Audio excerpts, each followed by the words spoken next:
여러분 안녕하십니까? 포항 MBC 뉴스투데이입니다. 오늘도 대구와 경북의 기온은 평년 수준을 훌쩍 넘기며 무더위가 예상됩니다. 당분간 비 소식이 없이 맑은 날이 이어지며 폭염과 열대야가 기승을 부리겠는데요. 자세한 날씨 유아경 기상캐스터가 전해드립니다. 나날이 폭염의 기세가 강해지고 있습니다. 우리 지역에는 벌써 일주일째 폭염특보가 이어지고 있는데요. 이제 경북 북부 일부 지역을 제외한 대구와 경북 전 지역에 폭염경보가 발효 중입니다.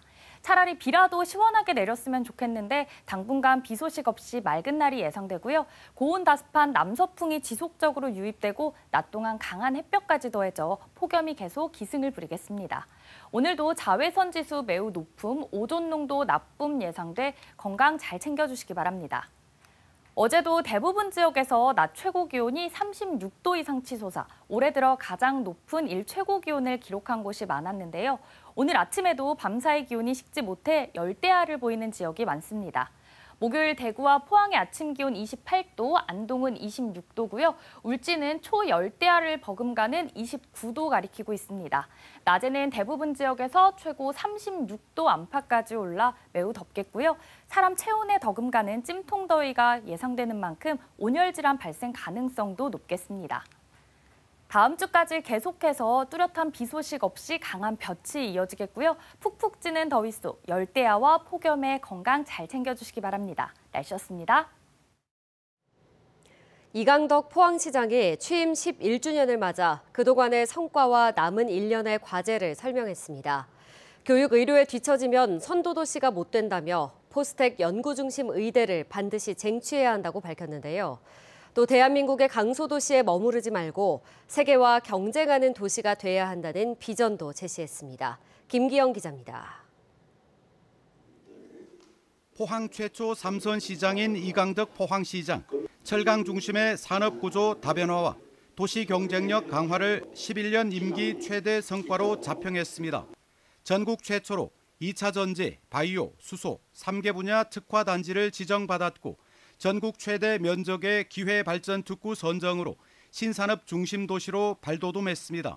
그린웨이 프로젝트를 확장해 회색 도시에 녹색 바람을 불러넣었고 불모지나 다름없는 마이스 산업을 출발시켰습니다. 지진과 태풍 피해를 빨리 극복했던 시민과 공직자들의 경험은 자신감으로 자리 잡았습니다. 앞으로 남은 1년은 의사과학자를 양성하는 연구중심 의대와 국가 AI 컴퓨팅 센터 유치에 매진할 계획입니다. 우리가 AI 주권을 잃어버리면은 나라든 지역이든 망하는 겁니다. 망하는. 플랫폼이거든요. 플랫폼을 카카오가 왜 저렇게 하면 카카오 자기들이 플랫폼을 가지고 있으니까. 방산, 자동차, 조선 등 전방위 산업인 철강산업 경쟁력 강화도 소홀히 할 수 없는 사안입니다. 포스코 자체 LNG 발전소와 수소환원 제철소 건립에 지방정부로서 지원을 아끼지 않겠다고 피력했습니다. 수소환원 제철하겠다고 매립장, 제5 매립장 해가지고 하겠다는 것도 저희들이 여러 가지 부작용을 검토를 해서 그것을 없애는 범위 내에서 최대한 빨리 해라. 행정적 지원할게. 포항 지진 대법원 상고심 소송 비용은 조례 제정에 따라 포항시가 지불하고 영일만 대교는 기존 노선대로 건설될 것이라고 전망했습니다.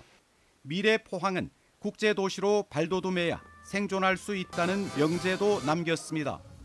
국가 간의 경쟁을 많이 했다면 앞으로는 도시가 경쟁의 원천이다. 이렇게 지금 다들 전문가들이 얘기를 하고 있기 때문에 우리가 대한민국과 관계없이 포항이라는 타이틀 하나로 세계에서 이름을 날리고 거론되고 또 교류되고 이렇게 돼야 되거든요. 임기 말 권력 누수, 레임덕 우려에 대해선 공직 시스템이 잘 꾸려져 있어 그런 일은 없고 건강도 직무 수행에 문제가 없다고 답했습니다. 또 도지사, 국회의원 등 향후 행보에 대한 질문에 남은 임기에 최선을 다하겠다며 즉답을 피했습니다. MBC 뉴스 김기영입니다. 전국 최초로 지역화폐 포항사랑카드를 주 결제 수단으로 연계한 대중교통 통합 브랜드 타보소가 어제 공식 출범했습니다. 포항시는 타보소 택시 호출과 관광택시 서비스를 시작으로 앞으로 시내버스, 시티투어, 자율주행차 등 포항 전역의 교통수단을 하나로 아우르는 단일 브랜드로 성장시켜 나갈 계획입니다. 시는 타보소 택시 가입자 수 5만 명 달성을 목표로 서비스 개선과 현장 홍보 활동을 이어가고 있습니다. 경주 에이펙 정상회의가 4개월 앞으로 다가온 가운데 회의 준비가 순조롭게 이뤄지고 있습니다. 에이펙 미디어센터는 40%의 공정률을 보이고 있고 정상급 국빈용 숙소 준비도 50%의 공정률을 나타내고 있습니다. 김영일 기자가 보도합니다. 경주 에이펙 정상회의장인 화백 컨벤션 센터와 인접해 에이펙 미디어 센터 공사가 한창 이루어지고 있습니다. 172억의 예산이 투입돼 현재까지 40%의 공정률을 나타내고 있습니다. 각국 정상들의 회의 소식을 실시간으로 전 세계에 전달할 미디어 센터는 4,000명의 국내외 취재진을 수용할 수 있는데 첨단 방송 장비가 설치될 예정입니다. 주로 시설들은 국제방송실하고 기자 휴식 공간, 그다음에 이제 브리핑룸이 이제 완비가 될 계획입니다. IT 강국 대한민국의 위상도 알릴 수 있도록 저희들 최선을 다해서 준비 중이고. 또 세계 정상들을 위한 국빈용 숙소 35곳도 50%의 공정률을 보이며 호텔마다 리모델링 작업이 빠르게 이루어지고 있습니다. 특히 80억을 투입하는 국립경주박물관의 정상회의 만찬장도 공정률은 20%에 불과하지만 외부에서 만들어진 구조물을 옮겨와 설치하는 방식이어서 공기에는 문제가 없다고 밝혔습니다. 현재 공정이 20%지만은 저희들 만찬장 관련해서는 한국적 미를 살리기 위해서 석조 계단, 석가래 이런 부분들을 하고 목조가 한 50% 정도 됩니다. 지금 골조 작업이 진행되고 있고. 경주 에이펙 정상회의가 이제 4개월 앞으로 다가오면서 정상회의 인프라 구축을 위한 준비 작업이 속도를 내고 있습니다. MBC 뉴스 김형일입니다. 경상북도가 산업통상자원부 공모에 선정돼 500억 원 규모의 에너지 첨단 산업 벤처 펀드를 본격 추진합니다. 이 펀드는 경북도와 벤처 투자 회사가 공동 기획한 것으로 도내 SMR 수소산업 관련 스타트업 및 중소기업에 투자해 기술 자립과 수출 경쟁력 확보에 나섭니다. 경상북도는 2026년부터 본격 운용에 돌입하며 미래 에너지 산업 생태계 조성과 함께 민간 주도형 산업 전환의 마중물 역할을 기대하고 있습니다. 정부가 고강도 대출 규제 정책을 내놓자 일각에선 그 여파로 지방으로의 수요가 옮겨가는 풍선 효과도 거론되고 있습니다. 하지만 전문가들은 그럴 가능성이 적다며 하반기에도 지역 부동산은 약세 흐름이 지속될 것으로 전망했습니다. 하반기 대구 부동산 시장 전망을 도건엽 기자가 보도합니다. 5월 말 기준으로 대구의 미분양 주택은 8,500가구가 넘습니다. 2달 연속 감소하긴 했지만 여전히 경기도에 이어서 전국에서 두 번째로 많습니다. 여기에다 다 짓고도 팔리지 않은 준공후 미분양 주택이 4,000가구에 육박해 전국에서 가장 많습니다. 이렇다 보니 대구의 아파트 매매 가격은 6월 넷째 주 기준으로 83주 연속 하락하며 약세를 면치 못하고 있습니다. 전문가들은 이런 흐름이 하반기에도 이어질 가능성이 높다고 전망했습니다.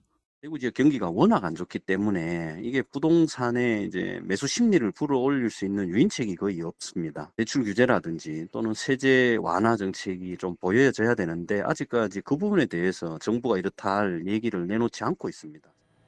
정부의 수도권 대출 규제 여파로 지방으로 수요가 몰리는 이른바 풍선 효과도 없을 거란 전망이 많습니다.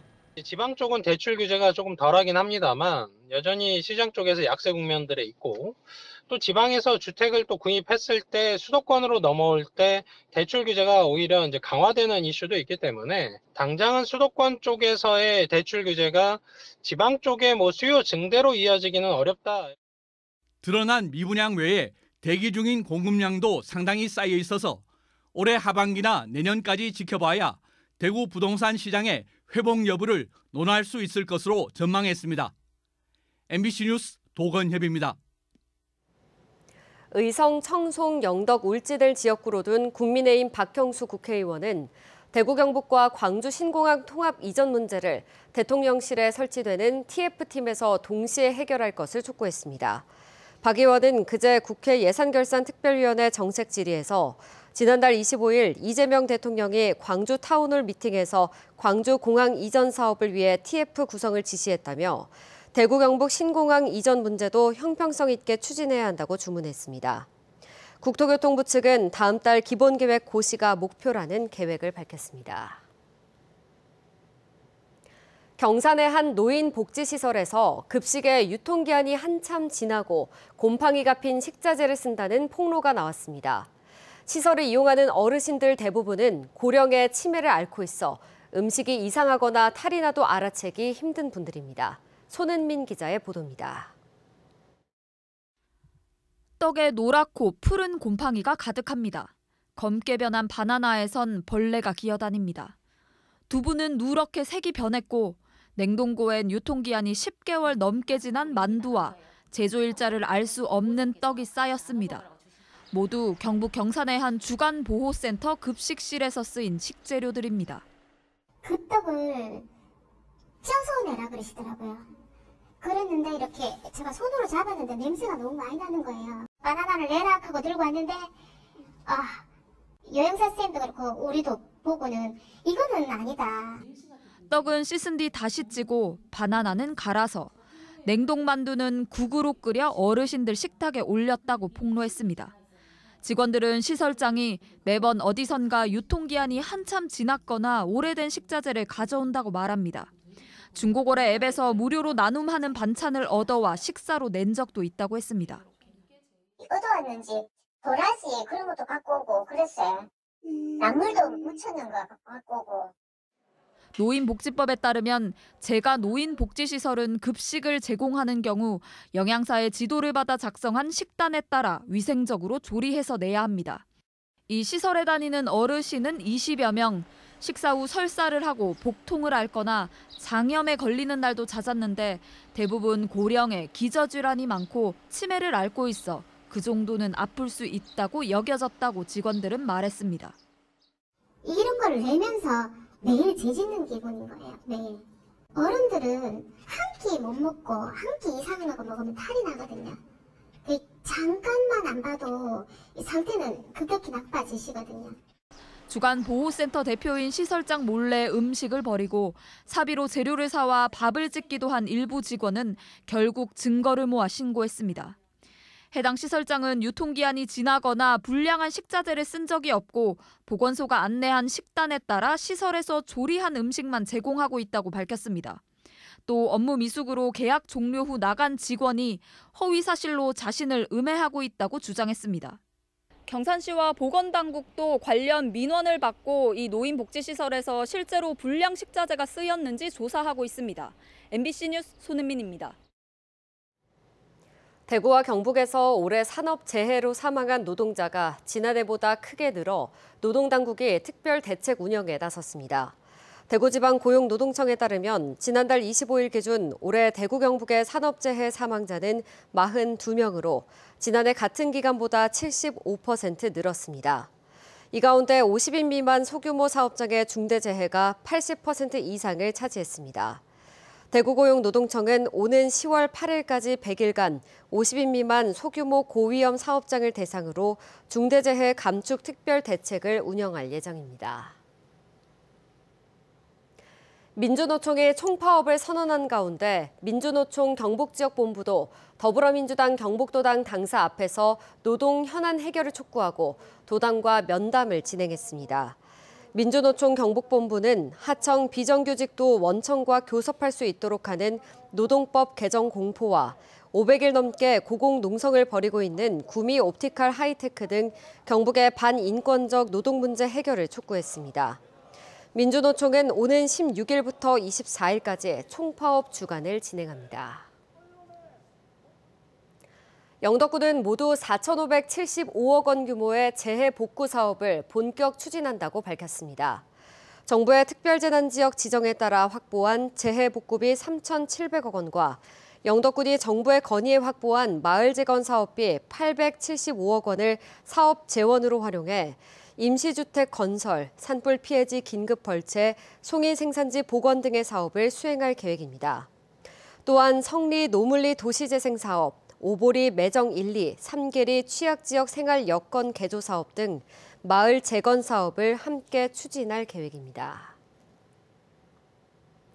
포항시는 읍면동 행정복지센터 민원실의 점심시간 휴무제를 8월부터 시행한다고 밝혔습니다. 시는 당초 7월부터 시행하려 했지만 한 달간 계도 기간을 거쳐 8월 1일부터 모든 읍면동 행정복지센터에서 점심시간에 민원 업무를 중단합니다. 그동안 민원실 공무원은 복무 규정상 쉬어야 하는 점심시간에도 민원인 편의를 위해 교대로 근무해 왔습니다.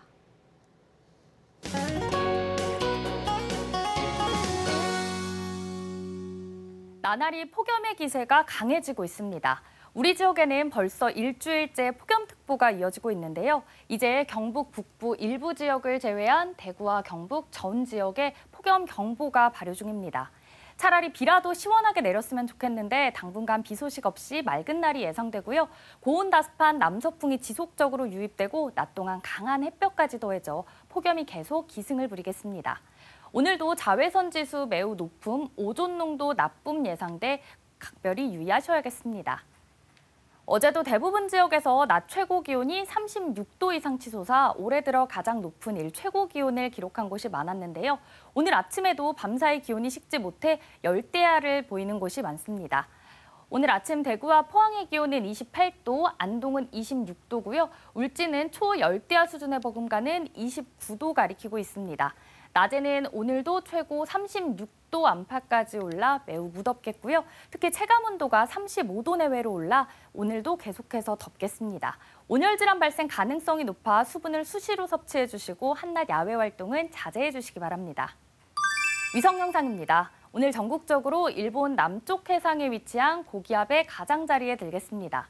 자세한 지역별 날씨 보시면 오늘 우리 지역 대체로 맑겠고요. 미세먼지는 좋음 수준 예상됩니다. 바다의 물결은 0.5m에서 최고 1m로 잔잔하게 일겠습니다. 오늘 아침 대구의 기온 28도, 구미는 27도 가리키고 있습니다. 낮에는 대구 36도, 구미도 36도까지 오르겠습니다. 안동의 아침 기온은 26도, 의성은 25도로 후텁지근하고요. 낮에는 안동 34도, 의성은 35도 예상됩니다. 포항의 현재 기온은 28도, 울진은 29도로 출발해서요. 낮에는 포항 35도, 울진은 34도 전망됩니다. 다음 주까지 계속해서 강한 볕이 이어지면서 비 소식 없이 덥겠고요. 열대야와 폭염도 예상되는 가운데 각별히 건강관리에 신경 잘 써주시기 바랍니다. 날씨였습니다. 이상으로 포항 MBC 뉴스투데이 마칩니다. 시청해주신 여러분 고맙습니다.